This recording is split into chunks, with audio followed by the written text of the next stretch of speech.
नमस्कार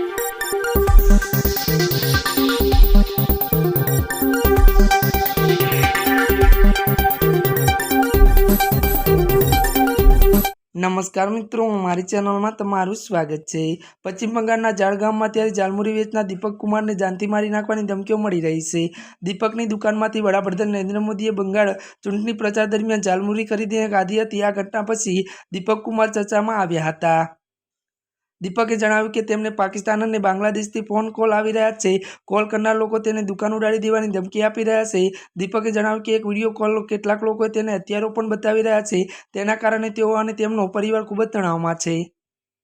પીએમ મોદીએ 20 એપ્રિલ ચૂંટણી પ્રચાર દરમિયાન જાળગામમાં ચૂંટણી રેલી કરી હતી। રોડ શો દરમિયાન તેમણે દીપક કુમારની દુકાનમાંથી જાલમુરી ખરીદી ખાધી હતી। પીએમ દીપક સાથે થયેલી આ મુલાકાતનો લગભગ 40 સેકન્ડનો વિડીયો અને ફોટો પોતાના સોશિયલ મીડિયા એકાઉન્ટ પર શેર કર્યા હતા।